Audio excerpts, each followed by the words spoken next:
It is a great pleasure to be back here in VALUESPAIN another year. Let's start with a brief introduction of deLift. We are a team who comes from the private equity, and we have the experience of being acquirers of businesses, being owners of businesses, and we saw the opportunity to use that experience into the public investing world, combining the best elements of private equity with the best elements of value investing. So with this mindset, we invest in equities and bonds on a global basis, looking for superior risk-adjusted returns along the capital structure of companies in sectors we know well. On top of that, on our equity strategies, we follow value investing principles, but we like 4 investment theses, which are forgotten holding, contrarian companies, listed private equity, and activists. And today, we're going to talk about an industry that we like a lot, animal health, and in particularly pets. We've been investing in the animal health industry for a long time. We currently hold 4 portfolio companies across the industry value chain. I'm going to tell you why we like the industry. We like the industry because it's growing at 4-6% per annum on a structural trend, given some long-term benefits. And those ones are, this business is divided by livestock and pets. So on the livestock side, there is an increase in demand of meat and milk, given the increasing demand of the population. And also there is a productivity yield, which, given that for producing milk and meat, there is an increasing need of increasing the yield, there is also an increase of medicines on this sector. No? So that animal health on the livestock is growing around 6%. On the pet side, there are 2 drivers. The first one is the increased pet ownership in emerging economies, and on developed markets, the humanization of pets. So we take much more care of pets. The business is more resilient through economic crisis. So this is the reason we like this industry. And this industry has been consolidation for the last years. Now, top 4 more or less have 50% of the market share. Most of them are part or used to be part of a normal pharma company. But there are many independent companies and many pure players. And one of the pure players is Vetoquinol, which is one of our top 3 companies in our portfolio. It's, as I said, a pure player in the animal pharma industry. It's part of our contrarian strategy because we believe that the market doesn't fairly value this company. And we believe that this company is worth at least 82 euros per share, which is more than 46% upside on a 3-year time. So let's talk about the company. So Vetoquinol is a French company. It's a top 9 largest company in the animal health industry. And what we like is a very, very, very attractive business, which has grown at 7.8 CAGR, EBIT CAGR, during the last 14 years. It has over 26% ROCE, robust cash flow, and very important, particularly for nowadays under uncertain times, it's a very resilient during economic downturns. So the business is 44% products related to livestock, and as I said, it's more related, and the clients are more like the livestock producers. And as you can see, the products are antibiotics or reproduction products. And on the pets, it's 56% of the business, from our point, more attractive, and it's more similar to the humans. Let's say products are more in the sense of OTC products, over-the-counter products, like more related to treat pets as humans, okay? And some are related to the heart failure, otology, even stress treatment. So we love this company. For us, it's like one of the perfect companies, you know? You have great financial track record, very resilience. Like, if you see here, I mean, what is the crisis? No. This company has been able to grow, as I said, 7.8% EBIT growth during the last 14 years, with a robust cash flow generation, and very important that this is not shown here, with a very clear accounting, very easy to understand. This is, and I'll say later, it's a family-owned business in France, on which you have incentives to pay not too much taxes. So all R&D of this company is expensed through the P&L. So this is something that also we like. So as I said, this is a family-owned business owned by the Freshim family, which has more than 66% of the company. It's undercover because only 2 local French analysts cover the company. And from them, I would say only Gilbert Dupont is, let's say, quite active with the company. And they have it in their conviction list with a target price of 77. So, but it is still very undercover. And even in the French investment community, when you talk to investors, you say, who, that company, which one? So they don't even know. Most of the people know some of the competitors, even like French Virbac, but they don't usually know Vetoquinol. And the company has very good ESG policies. So it has, for this size, or the size of the company, has very good ESG policies. The company has been awarded in several awards about ESG, and it's something that we like as well. So on terms of valuation, and here, this is a tricky part, and as we know, value investors, there's always this part of the tricky multiples. No? So if we take the company multiples for next year, we are talking about less than 9 times EBITDA, less than 11 times EBIT, less than 15 times PE. So scans and ROE, this is a little bit high multiple. We say this is, for us, is an undervalued company given these reasons. First, fundamentals. Company has been growing, stable, very well under economic downturns, cash flow generation. So we believe that this company, just by intrinsic value, worth to pay these multiples. Second is relative. So where are the peers? This is a very attractive industry. Where are the peers? So most of the peers are around the 20 times EBITDA, or 22 EBIT, or 28, or even 30s or 40s PE ratio. So this is 50% discount to the peers.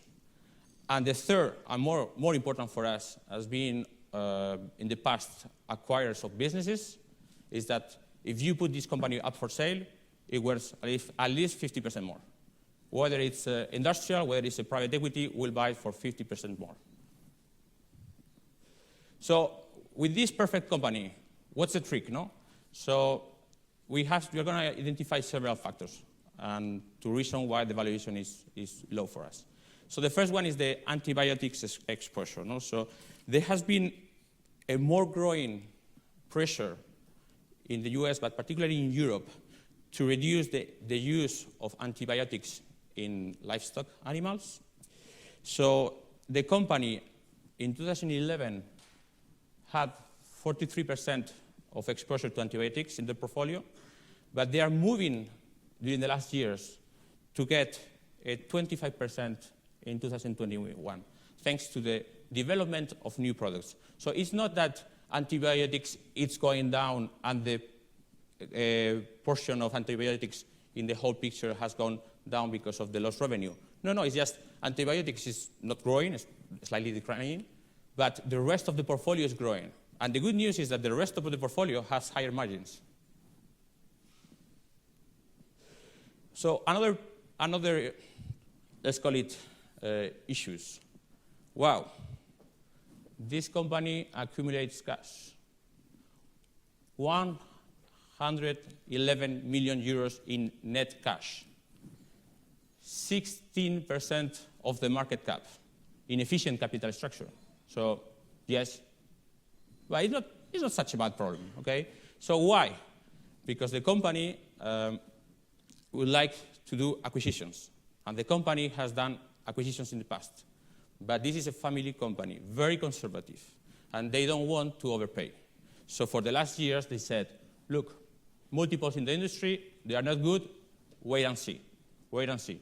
So they've done acquisitions, but very bolt-on acquisitions, okay? And in the past, acquisitions, like largest one was more than 15 years ago, 10 years ago, which represented like 40% of the total company at that time. In the recent times, the last one was like 10% of the total company, okay? So other thing is when I said, like, for many people, it's not cheap. This is the PE ratio. If you adjust with the cash, it's less than 15. And peers are almost double. Other reasons, low analyst coverage. So undercover, as I said before, perception of low liquidity. Because when you look at the trading volumes on a market basis, they are quite low. But we've been in the company for more than 3 or 4 years. And we've been contacted several times from some of the brokers. And there are amounts of 1.5 million sometimes transacting it. So it's apparently low liquidity, but not so much. Okay, this is a free float of 200-something million. So if you believe in the business and you are here for the long term, with time you can build your position. And the third is the very conservative management guidance. They are very humble, as I said, very low profile. They don't want to oversell. So what happens is usually they overachieve year after year. So after the past impressive growth, what's next? So on the top line for them, first is continue their US expansion. So US, they've been growing at almost 7% for the last 4 years. So they keep investing there. Second is the strong R&D pipeline. The company for the last years have increased a lot the R&D expense. And it's important to mention, they increased the R&D expense without eroding EBIT margins. And now they have, for the next year, a pipeline of 50 new products, of which 20 will come in 2019 and 2020. And that's some of the new pipeline. We have seen that in the last quarter has increased the organic growth a lot.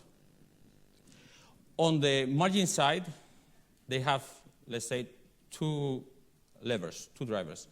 First one is what I said is as antibiotics and other, let's say, non-core products are decreasing in weight, but not so much in volume, so just in weight, margins are expanding because the new products have higher margins. Second point on margins is that they are under an industrial optimization plan. What does it mean that? They invested in CapEx to renew their main site in France, and also they did an acquisition 4 years ago in Canada. So they had 2 sites in Canada, and they are moving on. They have been moving progressively and concentrating from 2 sites to 1 site.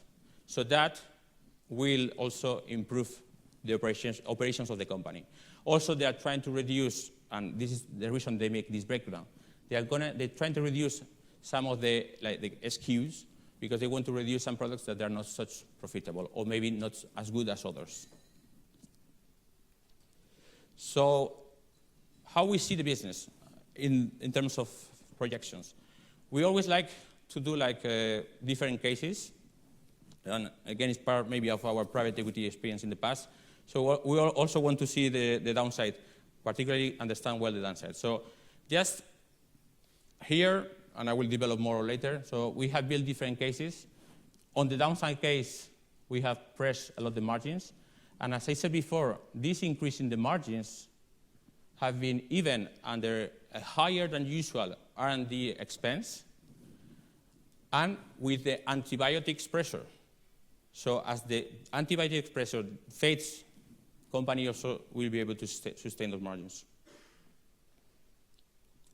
So when we want to see the upside of the business, we have brought what we used to do in private equity. So it's like from the share price today to our target share price, how it's built in building blocks. No? So we have 6 euros, which we consider with a low execution risk, which is growing at 4% EBIT growth to the next year. This is lower than the past. And it's here you have operational leverage. So we are taking into account that the revenues are growing less than the market, okay? So then you have re-rating, because we believe this company worth much more. And then we have the deleverage, which is 8 euros per share. So if you want to be conservative, just take out the re-rating. But for us, there is a lot of upside in this business, because also we're being conservative in this base case. So if you want to take from the different ranges from our downside case to our upside case is more or less management target growth and a little bit more of re-rating. But if you want to take the price right now, so the price right now is just taking into account today's valuation, just and a little bit of growth. So we believe that this very good profile of limited downside to good upside. What are other risks in this business, on this company? So we like to evaluate all the different potential risks and upsides. And I mean, one of them is the higher antibiotic restrictions. So if they lost 50% of the revenues there, you get that impact. The antibiotics issue is that the governments are trying to enforce that there is less, let's say, consumption, avoiding abuse. But you cannot live without antibiotics. So antibiotics are needed. It's just a matter of their use, okay? So the main, let's say, issue with antibiotics would be France and the US, which have already, let's say, passed, more or less. And what's coming next is maybe Southern Europe, which is coming a little bit later. Other one is FX. And FX is very, very short-term issue. And it's just more or less a P&L. And P&L valuation view from the market. Because this is a company that most of the revenues are outside. So more than 50% of the revenues are outside Euro zone. So that impacts. But it's just, I said, it's just a short-term view. Sometimes it has happened in the past that they grow organically at 4 or 5%, but with the FX impact, they get to 0, 1. So sometimes the market can have a perception that the company is not growing. Another risk, vet clinics concentration. There is a concentration of vet clinics in the US and in Europe. I would say that most of that is, the big part is already done, and that can maybe put some pressure on margins in the company. But the company has not seen that, okay? And other risk, dilutive acquisition, no? If they buy at a high multiple because they have excess cash, etc. We believe the company has been very conservative in the past, so we don't believe that there will be this problem. Upsides, they get their management target growth rate. There is an improvement of the capital structure and the use of that excess cash. Another one is betoquinol is acquired by someone, or just they do a creative acquisition. So, for example, they are looking for a larger one, but they are very patient. And I think when I have talked with them about multiples, they have been always saying very reasonable. So just to sum up, we have a pure player in a growing industry under consolidation who successfully develop new products. They have been very good at new products R&D and to develop the business internationally. With a strong ownership, a family, which, by the way, there is one family in the company, but the management is quite professional. We have a very high resilient business who has gone through very well through the financial crisis with a recurrent and growing cash flow. More than 26% ROCE, growth of 7.8 EBIT during the last 14 years. And with upside on the opportunity to increase the organic growth through the new R&D pipeline that is coming out in the next years, and also to increase the margins. And then for us, very important is attractive potential upside with a very limited downside, okay?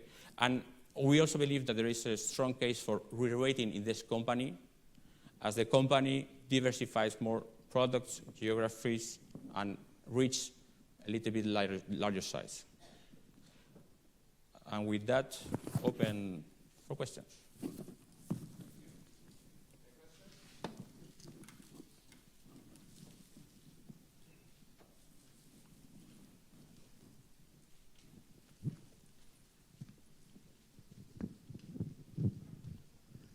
Hi, good morning, and thank you for your presentation.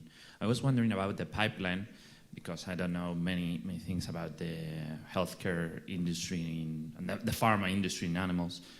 How difficult is for those medicines to get passed through the FDA or the local regulators, in time and money? It is much more easier. It doesn't take too much time. And it is, I would say, it's sometimes more a chemical thing. So when they hit the chemical thing to solve a problem, it's get approved very easy. So in general, the success ratio and the good thing about this industry compared to the normal pharma industry is that R&D expense is much lower. The success or the probability of success is much higher. Where you have a little bit more regulatory issue, more investment, etc., is in the vaccine side. They don't do vaccines. So in their portfolio, what they don't have, and their weakness, let's call it like that, compared to larger players, is the vaccine.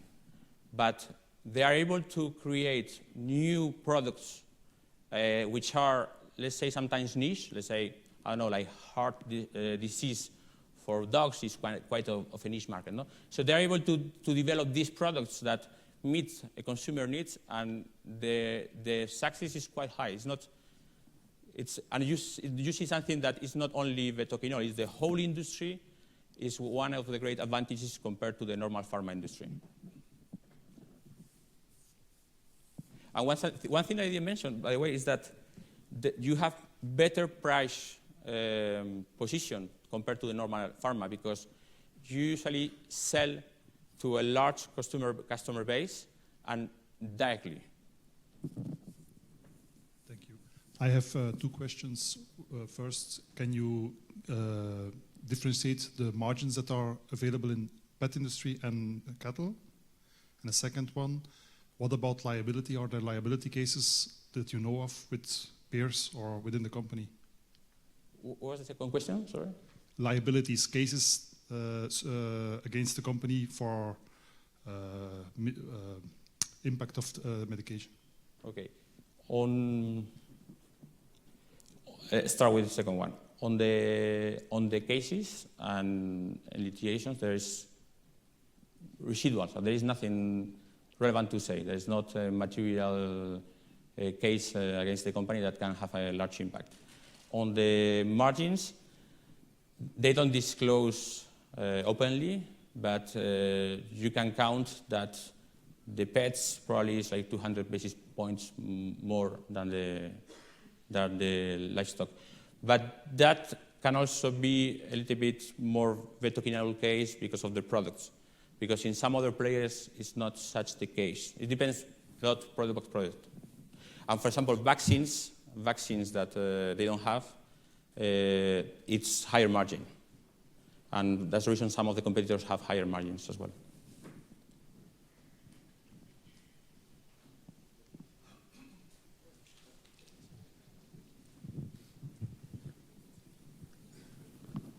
You said that livestock is very similar to humans, and basically pet diseases are more similar to human diseases. So how difficult is for pure pharma companies to replicate them in terms of R&D, because they can overspend them, right?